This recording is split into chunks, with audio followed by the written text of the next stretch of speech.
بسم اللہ الرحمن الرحیم۔ یہ بعض ساتھیوں کی طرف سے پوچھا جا رہا ہے ووٹ کے بارے میں، اس کی شرعی حیثیت کیا ہے، اور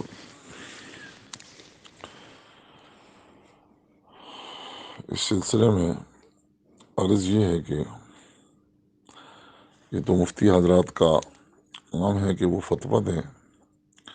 البتہ اس وقت عالم اسلام کے ہیرو جناب مفتی تقی عثمانی صاحب دام برکاتہم نے اس پر تفصیلی فتویٰ بھی دیا ہے، اور وہ جامع رشید والوں نے بھی شائع کیا ہے، تاکہ امت اور خصوصاً پاکستانی قوم کی رہنمائی ہو سکے۔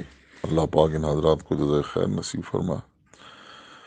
یہ تھانوی سلسلے کے لوگ ہیں، اور چونکہ ہم بھی ان چیزوں سے الگ تو رہ نہیں سکتے، نہ بدھ بھکشو بن سکتے ہیں، نہ ہندو جوگی، نہ عیسائی راہب، بلکہ اس معاشرے میں ہم نے رہنا ہے، تو ان ساری چیزوں کے بارے میں آگاہی ضروری ہے۔ تو اس وقت یہ جو سلسلہ الیکشن کا چل رہا ہے، تو ہر شخص کا قومی اور ملی فریضہ ہے کہ وہ اپنے ووٹ کو توجہ اور اہمیت کے ساتھ استعمال کرے، کیونکہ یہ ایک محض رسمی عمل نہیں ہے، اس کو اہمیت کے ساتھ استعمال کیا جائے اور اسے دیا جائے جو فی الواقع اس کا مستحق ہے۔ آج کسی بھی محفل میں چلے جائیں تو اس پر بات ہوتی ہے کہ ووٹ کس کو دیا جائے، تو مختلف جواب سننے کو ملتے ہیں۔ نمبر ایک یہ کہ وقت پڑنے پر جو جائز ناجائز کام کر سکے، تو حضرت فرماتے ہیں کہ یہ ووٹ نہیں، یہ رشوت ہے۔ دوسری چیز برادری کو دیا جائے، برادری کا آدمی ہے اس لیے اس کو دینا، اس کا مطلب یہ ہوا کہ ساری قابلیت برادری میں آ گئی ہے، باقی کسی میں نہیں۔ تیسری جو بات سننے میں آتی ہے کہ جو جیت رہا ہو ووٹ اس کو دیا جائے، یہ ووٹ نہیں، یہ سٹہ بازی اور جوا ہے، لہٰذا ہمیں اس کا صحیح استعمال کرنا ہے، سیاست کے تالاب کو گندگی سے پاک کرنا ہے، ظالم کے ہاتھ کو ظلم سے روکنا ہے۔ ترمذی شریف کی حدیث نمبر 2169 کا مفہوم ہے کہ اگر لوگ ظالم کو دیکھ کر اس کا ہاتھ نہ پکڑیں تو کچھ بعید نہیں کہ اللہ تعالیٰ شان ان سب پر اپنا عذاب نازل فرمائے۔ تو ووٹ کی حیثیت میں نمبر ایک، ووٹ ایک گواہی ہے، اور گواہی کا چھپانا بھی جائز نہیں ہے، اور جھوٹی گواہی دینا بھی جائز نہیں ہے۔ ومن اظلم ممن کتم شہادۃ عنده من اللہ، اور اس شخص سے بڑا ظالم کون ہوگا جس پر اللہ کی جانب سے گواہی آئے اور اس کو چھپائے۔ ولا تکتموا الشہادۃ ومن یکتمها فانہ آثم قلبہ، اور گواہی کو مت چھپاؤ، جو گواہی کو چھپاتا ہے اس کا دل گناہ گار ہے۔ یہ گواہی نہ دینا ہے۔ بعض کہتے ہیں کہ میں ووٹ نہیں دیتا، تو گویا یہ گواہی چھپا رہے ہیں۔ دوسرا یہ ہے کہ غلط گواہی بھی نہ دے۔ یا ایھا الذین آمنوا کونوا قوامین بالقسط شہداء للہ ولو علی انفسکم او الوالدین والاقربین ان یکن غنیا او فقیرا فاللہ اولی بہما فلا تتبعوا الہوی۔ اے ایمان والو، انصاف پر قائم رہنے والے بنو، اللہ تعالیٰ شانوں کی خاطر گواہی دینے والے، چاہے وہ گواہی تمہارے اپنے خلاف پڑتی ہو یا والدین اور قریبی رشتہ داروں کے خلاف۔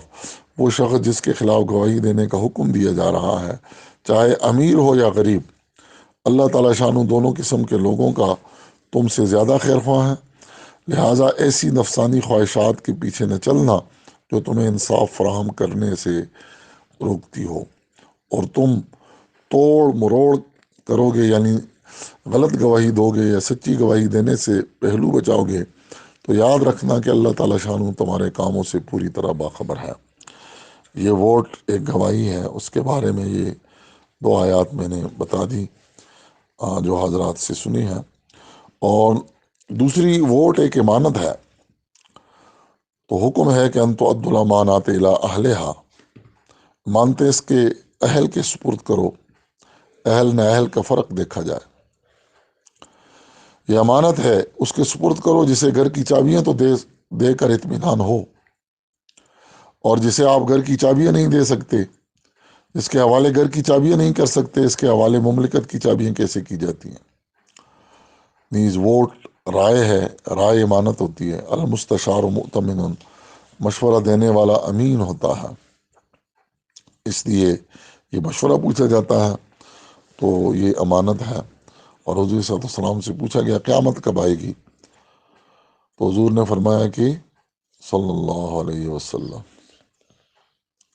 کہ جب عہدے نااہلوں کے ہاتھ میں ہو جائیں، جب عہدے نااہلوں کے ہاتھ میں ہوں، تو اس قوم پر، اس ملک پر قیامت سے پہلے قیامت آ جاتی. آج 75 سالوں سے پاکستان پر جو قیامت ہے وہ اسی لیے ہے کہ ہم نے عہدے اہل لوگوں کے ہاتھوں میں نہیں دیے. اللہ تعالیٰ شان کرے کہ اس بار کم از کم ہم توبہ کر کے یہ امانت صحیح لوگوں کے ہاتھوں میں دے دیں. نمبر 3، ووٹ ایک سفارش ہے. تو آیت ہے اس میں شیطان الرجیم، بسم اللہ الرحمن الرحیم، من یشفع شفاعۃ حسنۃ یکن لہ نصیب منہا ومن یشفع شفاعۃ سیئۃ یکن لہ کفل منہا وکان اللہ علی کل شیء مقیتا. سورۃ النساء آیت نمبر 85 ہے. جو شخص کوئی اچھی سفارش کرتا ہے، اس کو اس میں سے حصہ ملتا ہے، اور جو کوئی بری سفارش کرتا ہے اسے اس برائی میں سے حصہ ملتا ہے. اور اللہ تعالیٰ شان ہر چیز پر نظر رکھے ہوئے ہیں. اور فرمایا کہ قیامت کے روز وہ شخص سخت خسارے میں ہوگا جو دوسروں کی دنیا کے لیے اپنی آخرت کو کھو بیٹھے. ابن ماجہ کی روایت کا مفہوم ہے. ایک سفارش مستحب ہے اور ایک سفارش رشوت کی بہن ہے. تو کسی کا حق آسانی سے آپ کی وجہ سے کسی کو مل سکتا ہو، تو یہ سفارش یہ مستحب ہے. اور کسی اور کا حق کسی اور کے حوالے کیا جا رہا ہو آپ کی وجہ سے، آپ کا لحاظ رکھتے ہوئے، تو یہ رشوت کی بہن ہے، یہ جائز نہیں ہے. چوتھی حیثیت ووٹ ایک قضا ہے. آپ اس وقت ایک قاضی کی حیثیت سے فیصلہ کرتے ہیں، تو فیصلہ عدل کے ساتھ ہو. یا ایھا الذین آمنوا کونوا قوامین بالقسط شہداء للہ.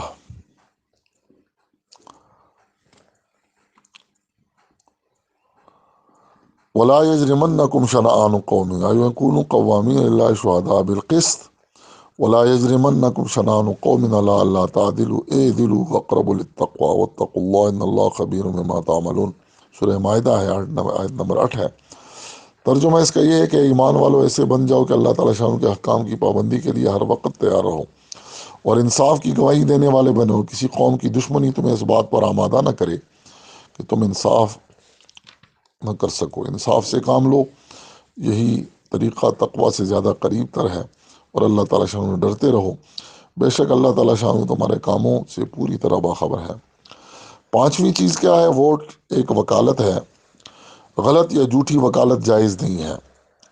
وَإِذَا قُلْتُمْ فَعْدِلُوا وَلَوْ كَانَ ذَا قُرْبَىٰ. اور جب کوئی بات کہو تو انصاف سے کہو، چاہے دوسری طرف اور تمہارا قریبی رشتہ دار یا تمہارا کلائنٹس یا جس سے تمہیں مفادات وابستہ ہیں وہ کیوں نہ ہو. تو اس کے عموم میں یہ ساری چیزیں داخل ہیں.